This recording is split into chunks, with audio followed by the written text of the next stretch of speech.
A bird called the bar-tailed godwit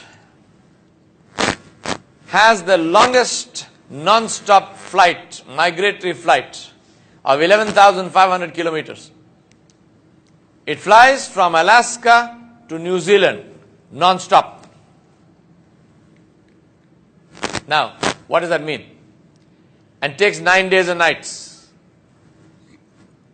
I want you to put yourself in the data. What does it mean?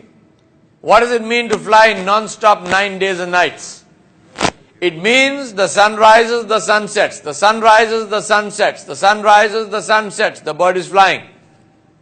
It means there is rainstorms, the bird is flying. It means there are snowstorms, the bird is flying. It means there are cities underneath, the bird is flying. It means there are oceans underneath, the bird is flying. It means there are deserts and forests underneath, the bird is flying. It means there is no food, no water. It doesn't eat, it doesn't drink, it doesn't sleep for 9 days and 9 nights.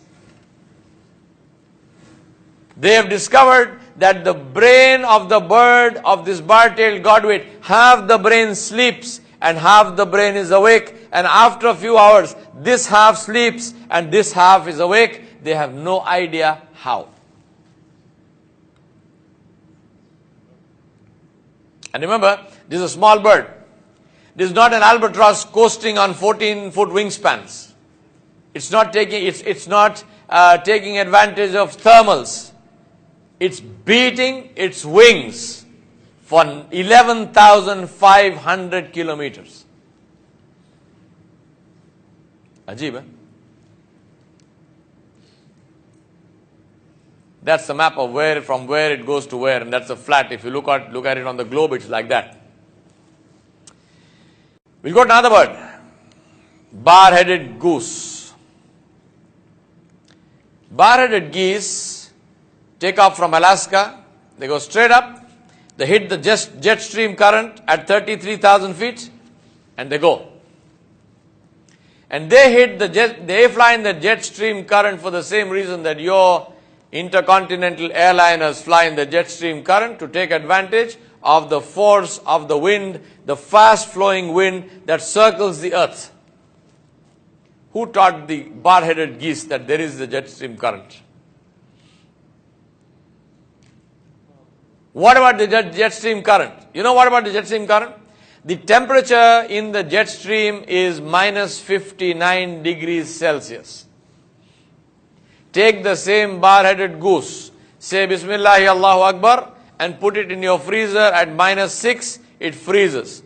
The same bird flies at minus 59 degrees Celsius. The amount of oxygen at that height is almost non-existent. And you know what they found? They say that bar-headed geese actually breathe more efficiently in low oxygen atmospheres. What are they saying? They're saying the bird breathes better when there is no air. Ajib, eh? What's the question to ask? Why? Why? If you were the creator of birds, where would you put their food? If you were the creator of fish, where would you put their food? Allah subhanahu wa ta'ala put the food of birds, not aquatic birds. Birds which are not water birds, He put their food inside the water. And Allah subhanahu wa ta'ala put the food of fish in the air. The archer fish shoots down insects from trees and eats them. The kingfisher catches fish, and the kingfisher cannot swim.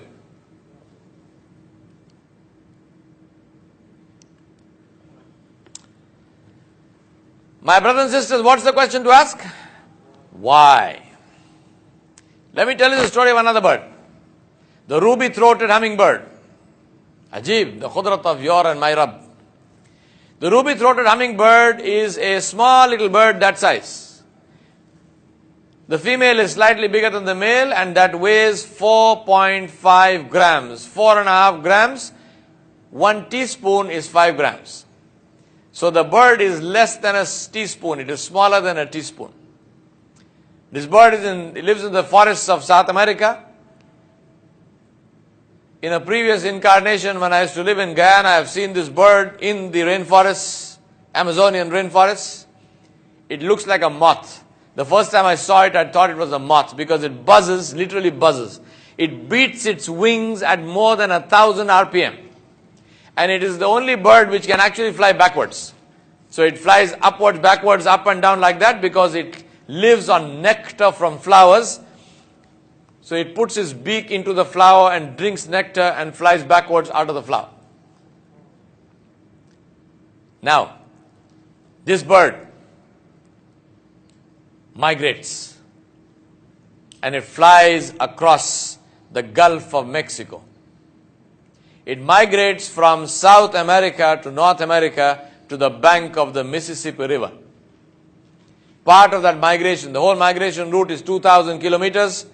Part of that migration route is clear across the Gulf of Mexico, a distance of 600 miles. It takes 26 hours to cover 600 miles. It's not a water bird. If it lands in the water, it becomes fish food. What is the meaning of saying it covers 600 miles in 26 hours? It means the sun has risen. This little bird that size is flying across the open ocean. Waves underneath, winds on top. Little bird is flying. The sun has risen. The sun is at the zenith. The bird is flying. The sun is setting. The bird is flying. The sun has set. Pitch dark night. The bird is flying. Middle of the night. The bird is flying. Does not lose direction. Does not lose speed. Does not lose energy. Doesn't stop for food. Doesn't stop for water. Sun rises again. 2 hours into the new day, the bird lands in the United States of America without a visa.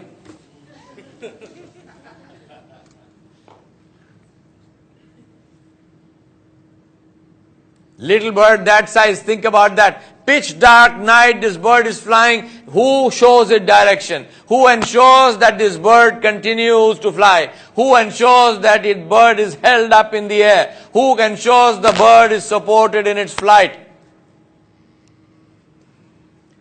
Butterflies, purple crow butterflies in Taiwan in the winter, they migrate 400 kilometers. A butterfly flies 400 kilometers. How many of them? They measured them. 11,500 butterflies per minute cross the highway. This is Allah subhanahu wa ta'ala. Who is Razzaqu dhul quwwatil mateen. He cannot give food to that little bird in South America in the middle of the rainforest. He needs to make it migrate all the way up to the bank of the Mississippi. He cannot feed the bar-tailed godwit in Alaska. He needs to send it down to New Zealand to eat. What do you think? So what's the question to ask? Why? And the answer is so that we understand the tafsir of his kalam, where he said, أَوَلَمْ يَرَوْا إِلَى الطَّيْرِ فَوْقَهُمْ صَافَّاتٍ وَيَقْبِضْنَ مَا يُمْسِكُهُنَّ إِلَّا الرَّحْمَنُ إِنَّهُ بِكُلِّ شَيْءٍ بَصِيرٌ. Pity on us that we teach the tafsir of the kalam of Allah subhanahu wa ta'ala as if there is no creation. And pity on the atheistic scientists who research in the kainat of Allah subhanahu wa ta'ala as if there is no Allah. Pity on both of them. How many of the people, how many of our students who are reading this ayah, who are memorizing the Quran and reading Surah Al-Mulk, who are reading the tafsir of this ayah, how many of them know about the birds that Allah subhanahu wa ta'ala has created? They just say, who is it that holds the birds? Which bird? Name for me one bird. Tell me something about that bird. Zero. How will you be energized? How will you be electrified if you don't have information about what Allah subhanahu wa ta'ala has created?